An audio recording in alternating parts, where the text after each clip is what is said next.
E quando conheceram a graça que lhe foi dada, Tiago, Cefas e João, que eram reputados comuns, me estenderam a mim e a Barnabé a destra de comunhão, a fim de que nós fôssemos para os gentios e eles para a circuncisão, recomendando-nos somente que nos lembrássemos dos pobres, o que também nos esforcemos por fazer. Nós lemos, portanto, Gálatas capítulo 2, do verso 1 até o verso de número 10.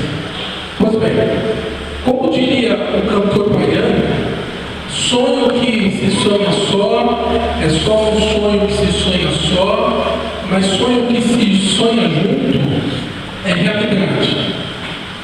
E esse é um conceito entre cristãos e não cristãos, ou uma ideia de que tudo que é bom dura pouco, ou parece muito bom para ser verdade.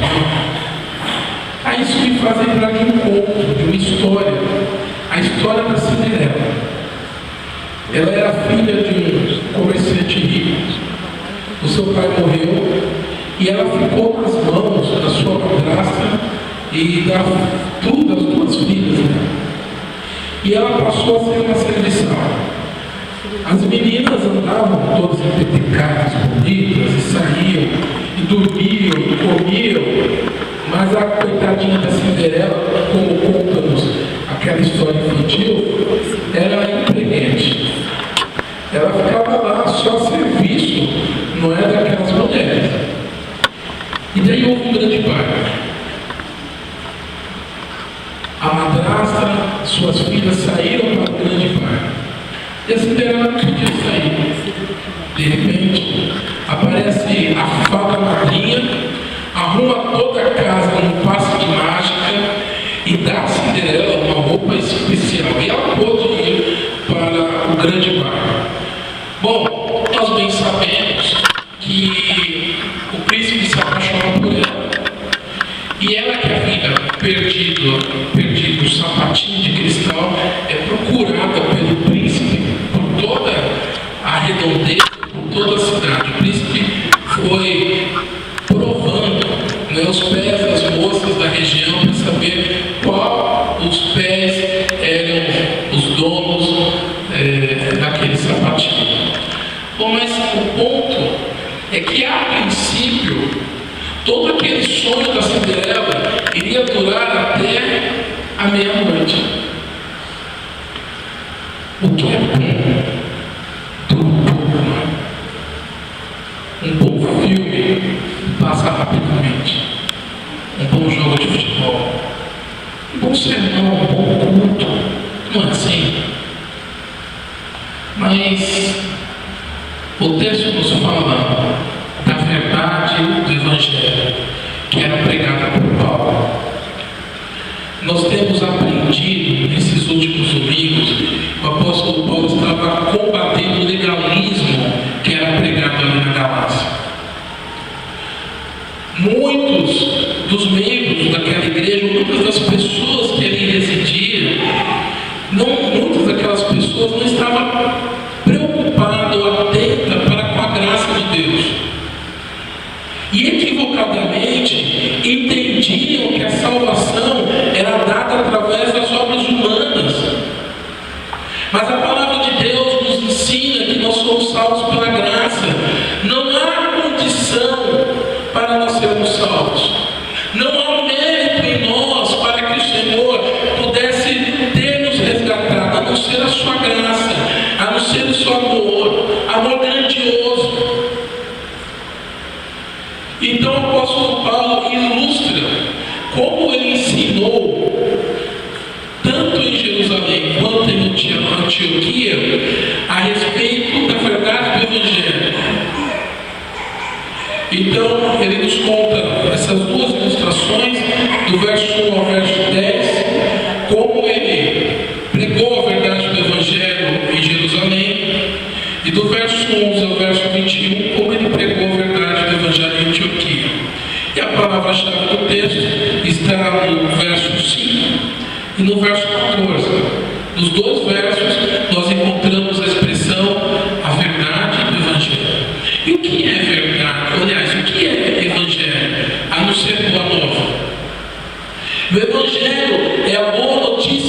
transforma.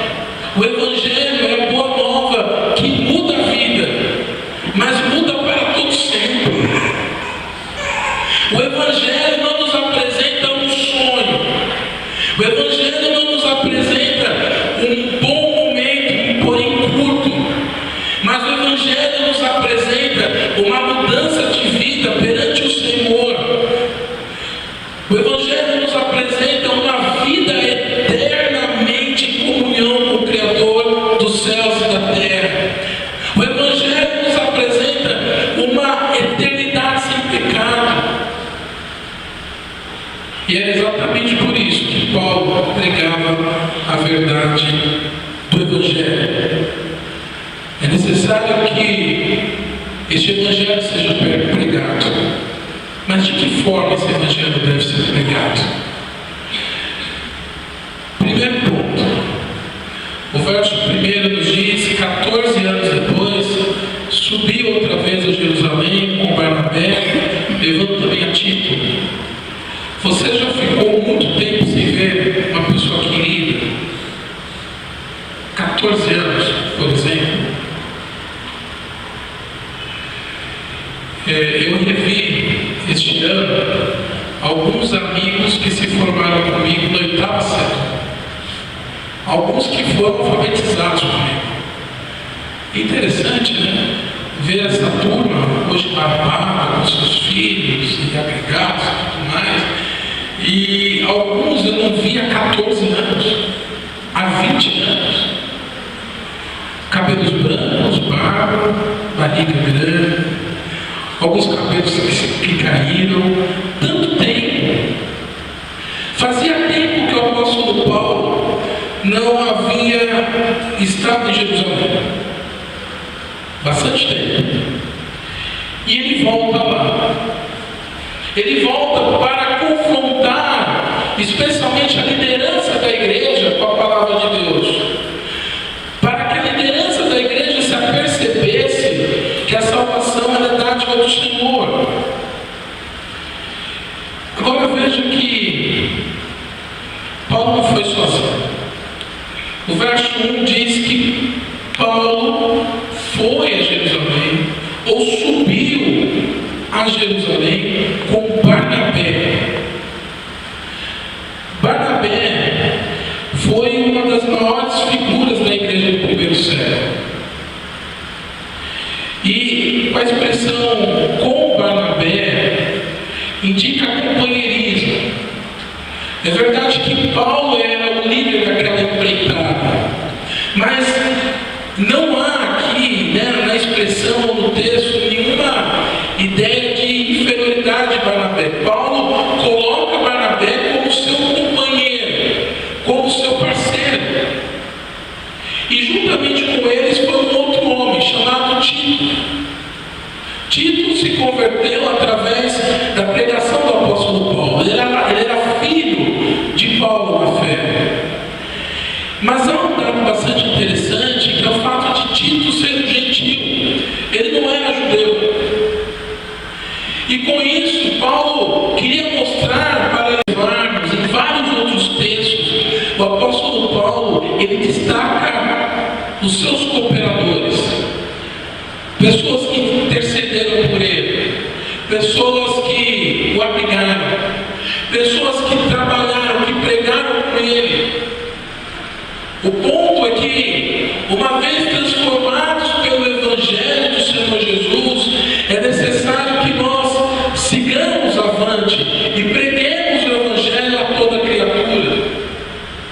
Aliás, Paulo foi um grande exemplo do que o Evangelho pode fazer na vida de alguém. Paulo era um perseguidor de cristãos. Paulo era um legalista. E ele teve a sua vida transformada. Paulo era um sujeito que você olharia para ele e diria: ah, esse daí não tem jeito, né? Sabe aquela pessoa que você fica pensando: ah, não vou pregar para o fulano de tal não, porque esse não tem jeito. Paulo era essa pessoa. Não há vida que Deus não possa transformar e mudar. E pela consciência que ele tinha daquilo que o Evangelho operou na sua vida, Paulo queria que outras pessoas se transformassem. Mas ele não fez a obra do Senhor sozinho. A palavra de Deus fala que nós somos corpo, um só corpo, cuja cabeça é Cristo. E os pés são importantes no corpo, assim como as mãos. Um membro precisa do outro. Nós precisamos mutuamente uns dos outros. Quando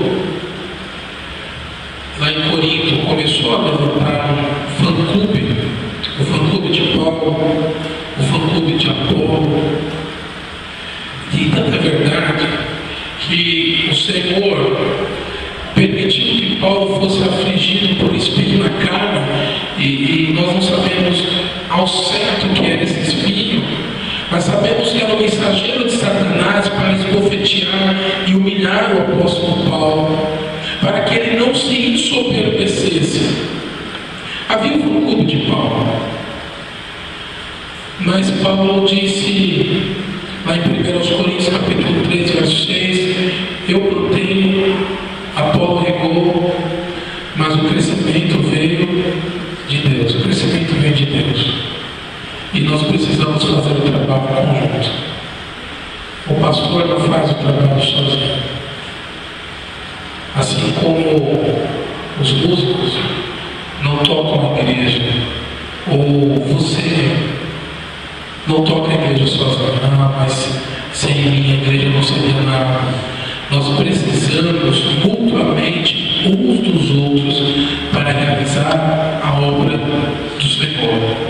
Nos coloquemos no nosso lugar, desenvolvamos os nossos dons e saibamos que essa verdade que transforma e que nos proporciona a eternidade, ela deve ser pregada em conjunto. Jesus Cristo, orientando seus discípulos a realizarem o trabalho do Senhor, em Lucas capítulo 10, verso 1, inclusive os orienta de 2 em 2. Quando nós saímos para fazer evangelização de porta a porta, é isso que nós fazemos. Nós vamos de 2 em 2. Nós somos membros de um só corpo. E ninguém é mais importante do corpo do Senhor Jesus Cristo, a não ser Jesus, a cabeça. Mas há uma segunda lição, um segundo ponto. A verdade do Evangelho deve ser pregada em obediência. No verso 2, Paulo escreveu subir em obediência a uma revelação. Como é que foi essa revelação? Se foi um sonho, uma visão, não se sabe. O ponto é que Deus falou claramente com Paulo. E falou claramente com ele, porque ele tinha comunhão com o Senhor, ele tinha uma vida consagrada com o Senhor. E o Senhor tinha um comissionamento bem específico para fazer ao apóstolo, assim como ele tem a nós. O Senhor tem missões específicas a nós. Há pessoas que o Senhor colocou ao nosso lado para que elas ouçam acerca do Senhor Jesus Cristo através da nossa boca. Há lugares onde nós frequentamos justamente para testemunharmos acerca do que Jesus pode fazer na vida de alguém. E Paulo, ele então recebe uma revelação do Senhor, conforme diz o verso 2, para que ele subisse a Jerusalém. Aliás, o apóstolo Paulo, ele não era o perfil de apóstolo, não, lá no início.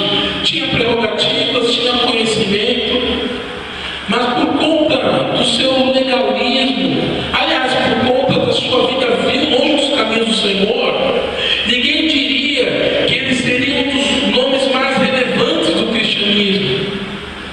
Mas o Senhor o comissionou para subir em Jerusalém e para expor e para pregar o Evangelho ali. E ele então pregou o Evangelho. O Evangelho precisa ser ser pregado puro e simples. Paulo pregava contra o legalismo, contra a salvação pelas obras. E são tantas as formas de legalismo. Nós podemos falar das indulgências, mas nós podemos falar, às vezes, da nossa motivação. O que é que te faz trabalhar para o Senhor? É saber que você foi salvo? Ou é para que as pessoas te vejam e digam como fulano é piedoso? É fato que eu preciso testemunhar. É fato que eu preciso ser exemplo. Mas não para buscar a glória própria, mas para glorificar o meu Senhor sobre todas as coisas. Mas quem sabe, façamos um trabalho do Senhor de forma pragmática, pensando nos resultados realmente. Nós queremos que a igreja cresça, plante novas igrejas, que o número de membros aumente, que a arrecadação aumente. Esse é o nosso desejo. Mas nós não adulteramos o Evangelho para chegarmos ao fim que desejamos. Paulo sobe a Jerusalém, obedecendo o Senhor, e prega nada mais e nada menos do que o Evangelho de Cristo Jesus em obediência ao Senhor. Veja o que é dito nos versos 11 e 12 do nosso texto. Faço-vos, porém, saber, irmãos, que o Evangelho por mim anunciado não é segundo o homem, porque eu não o recebi, nem o aprendi de homem algum, mas mediante revelação de Jesus Cristo. Ele não pregou o Evangelho segundo o homem. Ele não estava interessado em agradar as pessoas. Ele estava interessado em agradar a Deus e ganhar almas para o Senhor Jesus. E daí, no verso 12, encontramos: subi a obediência na revelação e lhes expus o Evangelho que prego entre os gentios. E no verso 8 é dito: pois aquele que operou eficazmente em Pedro para o apostolado da circuncisão, também operou eficazmente em mim para com os gentios. Paulo tinha um ministério bem específico e especial com os gentios, com os não-judeus. Enquanto Pedro pregava para os judeus, mas não eram evangelhos diferentes, era o mesmo evangelho, era a mesma mensagem, era a mesma mensagem. É fato que no verso 2 é dito que Paulo lá em Jerusalém pregou de forma especial, ou em particular, melhor dizendo, a liderança da igreja de Jerusalém. Ele entendia, mas ele não alterou o Evangelho. Ele pregou o Evangelho pura e simplesmente. Nós vimos, portanto, que a verdade do Evangelho deve ser pregada com alguém, conjuntamente. Observamos que a verdade do Evangelho deve ser pregada em obediência ao Senhor, em serviço do Senhor. Portanto, o Evangelho não pode ser adulterado ou mudado. E, finalmente, a verdade do Evangelho deve ser pregada com firmeza. O verso 3 nos diz: contudo, nem mesmo Tito, que estava comigo, sendo grego, foi constrangido a circuncidar-se.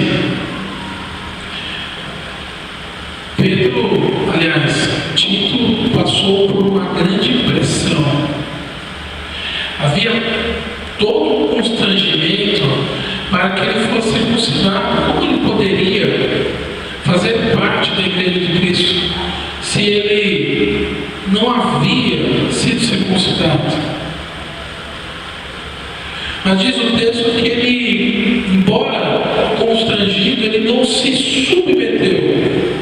Aliás, nem ele, nem Barnabé, nem Paulo se submeteram. Nós não podemos arredar o pé. respeito àquilo que as Escrituras nos ensinam. Então, você está lá numa rodinha lá de conversa amanhã no seu serviço, e os seus colegas de serviço contam as aventuras que tiveram no final de semana, e você, para não perder a amizade, ou para não ser taxado de bobo, você então fica na rodinha. Verdade. Ou quem sabe, alguém apresenta o homossexualismo dizendo que é normal. Aliás, a palavra de Deus fala sobre amor. E daí você diz, pois é, fala que você é tipo homofóbico. Por quê? As pessoas podem falar mal do nosso Deus, mas não podem falar do nosso time de futebol, não podem falar da nossa mãe, do nosso pai, do nosso irmão, do nosso filho. Como nós estamos às vezes muito mais interessados a agradar aos homens do que a Deus, necessário é que permaneçamos firmes e preguemos o Evangelho como ele é, justamente porque é o Evangelho que nos liberta. O verso 4 apresenta a verdade do Evangelho como sendo a liberdade em Cristo, a liberdade em Cristo que liberta aqueles que foram reduzidos pela escravidão da lei, pela escravidão do pecado.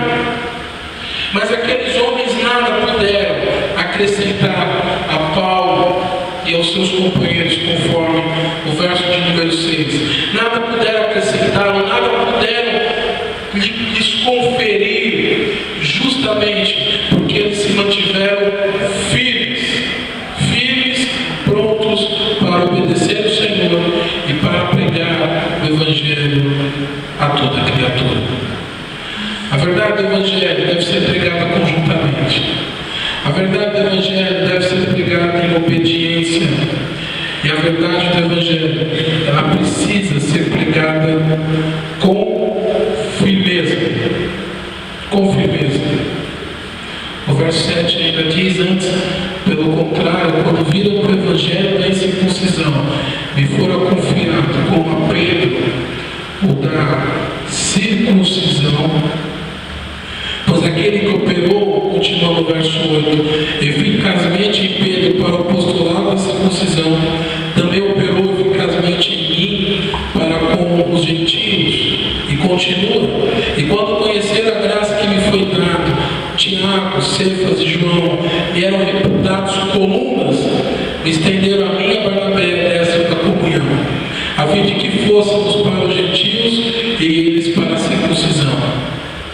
O fato é que a liderança da igreja de Jerusalém foi convencida pelo Espírito, ou pelo poder do Espírito Santo de Deus, através da firmeza de Paulo e dos seus companheiros.